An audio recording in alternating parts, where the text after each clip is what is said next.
You're not saving money. You're watching it disappear, slowly, quietly, invisibly, like an ice cube left on a table. At first, nothing seems wrong. It looks solid, stable, exactly where you left it. But come back an hour later, and something has changed. Not dramatically, not enough to alarm you, just enough to matter. And that's the problem, because by the time you notice what's happening, most of it is already gone. Now imagine that ice cube is your savings account, and the room it's sitting in is the modern economy. We've been told a simple story about money. Earn it, save it, protect it, put it somewhere safe, watch it grow. It sounds responsible, logical, almost moral. Saving money is seen as discipline, a sign that you're thinking ahead, planning for the future, avoiding risk. But there's a quiet assumption hidden inside that story, that money, once saved, stays the same, that $1 today will still be $1 tomorrow, that your effort, your time, your energy, once stored in a bank account, is preserved, untouched, waiting. But that assumption no longer holds. And maybe it never really did, because the world around your money is not standing still. It's moving, expanding, shifting, and your savings are being left behind. Most people don't think about this. They open their banking app, they see a number, maybe it's growing, maybe it's stable. Either way, it feels reassuring. There's comfort in that number. It feels like progress, like control, like safety. But what you're seeing is not the full picture. It's a snapshot, a static image in a moving system, and the system doesn't care about your snapshot. It operates on motion, velocity, expansion. The conflict starts here, because psychologically, we equate saving with security. We believe that holding money is the same as protecting it, but economically, those two things have quietly separated.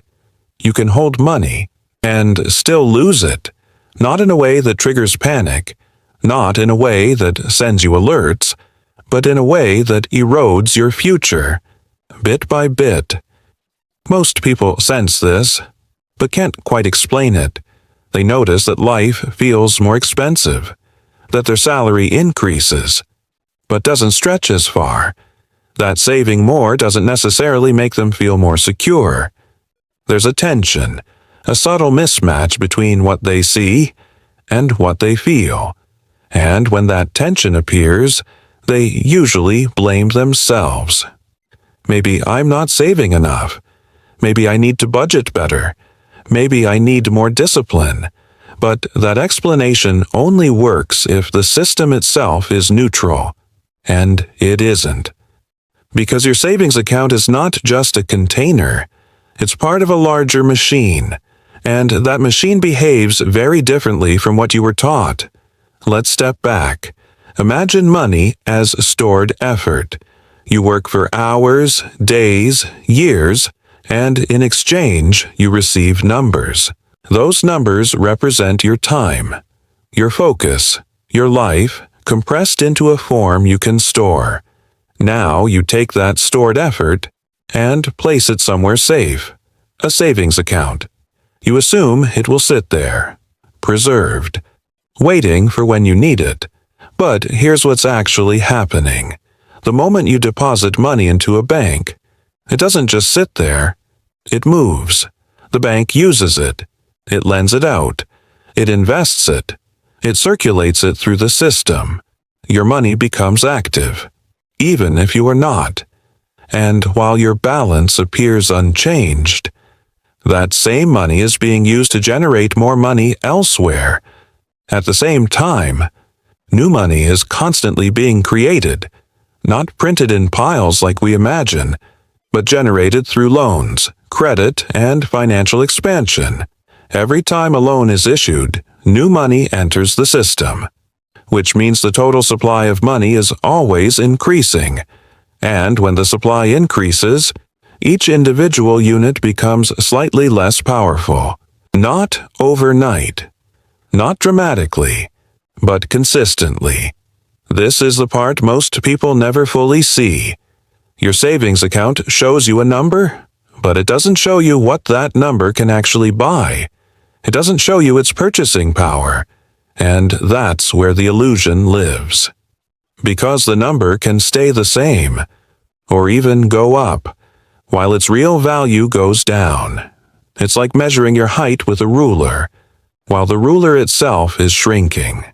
You think you're staying the same, but the measurement is changing. Now let's make this real. Imagine you have $10,000 saved. It feels solid, responsible, safe. Now imagine that over the next year, the cost of living rises by 5%. Your account still says $10,000. Nothing changed on the screen. But in reality, your money now buys less. What used to cost $10,000 now costs $10,500. You didn't spend anything, but you lost value. Quietly, silently. Now stretch that over time. 5 years, 10 years, 20 years. That small percentage compounds, and suddenly that safe money has lost a significant portion of its power. This is the melting. Not dramatic, not visible, but relentless. And here's where it becomes uncomfortable, because the system doesn't just allow this, it depends on it. A growing economy requires spending, movement, circulation. If everyone simply saved money and held on to it, the system would slow down. So there's a built-in incentive to discourage stillness, to make holding money less attractive over time. This isn't a conspiracy. It's a structural design. The system rewards motion and quietly penalizes inactivity, which means your savings, if left untouched, are slowly being taxed. Not through your bank, not through a bill, but through the environment itself. Now contrast this with what you see online. You see people celebrating savings milestones. First, 10K saved, 100K in the bank. It creates the impression that the goal is the number, that once you reach a certain level, you've achieved stability, security, success. But very few people ask the next question. What is that money actually doing? Because if it's just sitting there, it's not neutral. It's being affected by inflation, by expansion, by time. And time is the most powerful force in this equation. Because time doesn't just pass, it compounds. A small loss, repeated consistently, becomes a large one, and the longer you wait to notice, the harder it is to recover. Now add another layer, interest rates. Most savings accounts offer returns, but often those returns are lower than the rate at which money is losing value, which means even when your balance is growing, you're still falling behind. It's like running on a treadmill that's slowly speeding up. You're moving, you're putting in effort, but you're not getting closer to where you want to go. And eventually, you start to feel it, not as a clear realization, but as a vague sense of pressure, that something isn't adding up. This is where the gap between perception and reality widens, because on the surface, everything looks fine, but underneath, the math tells a different story. Now look at how people respond. They double down, they save more, cut expenses, become more disciplined. And again, none of this is wrong, but it's incomplete, because it focuses on behavior, without questioning the environment. It's like trying to keep an ice cube from melting by holding it tighter. The intention is good, but the strategy doesn't address the real problem, the temperature of the room. Now, let's talk about the narrative that surrounds all of this. We're told that saving is the foundation of financial security, and to some extent it is, but only in the short term. Savings provide stability, liquidity, a buffer against uncertainty. But beyond a certain point, they stop being protection and start becoming exposure. Exposure to a system that slowly erodes idle value. And this is where confusion sets in. Because the advice hasn't changed, but the environment has. What worked decades ago doesn't work the same way today, but the story remains the same. Save more. Be responsible. Play it safe. And safe becomes the most dangerous word in the equation because it creates a false sense of security. It makes you believe that doing nothing is the lowest risk option, when in reality, doing nothing has a cost, a predictable one. Now shift your attention to the other side. Assets, things that move with the system. Real estate, businesses, equity. These are not static. They adjust. They absorb the expansion of money.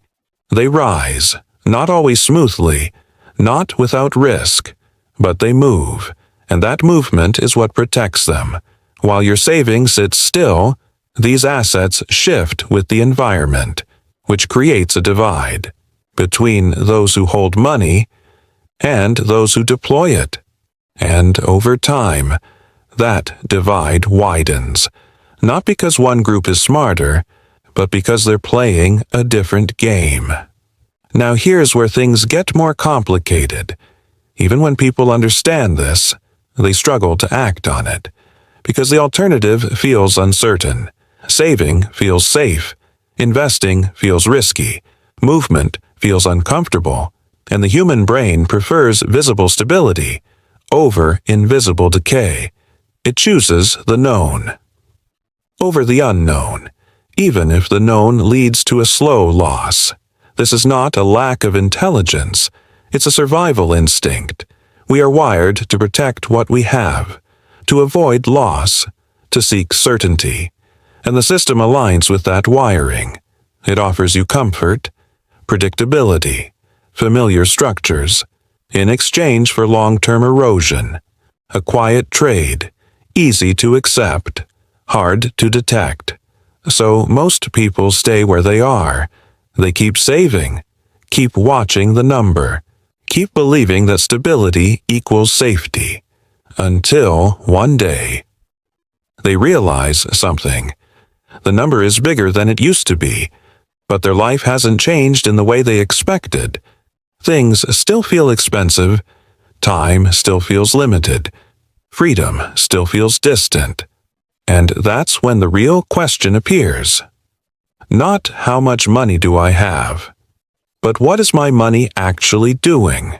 Because money is not just something you store, it's something that either moves or gets moved. There is no neutral state, no pause button, only direction.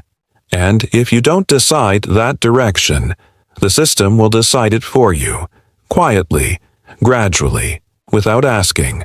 So the next time you look at your savings account, don't just look at the number. Look at what it represents. Not in digits, but in time, in options, in future possibilities. Ask yourself whether that number is holding its value or losing it, whether it's working or slowly melting. Because the ice cube doesn't disappear all at once. It fades, drop by drop, moment by moment, until one day you reach for it and realize there's nothing left to hold. And by then, the question is no longer how much you saved, but whether saving was ever enough.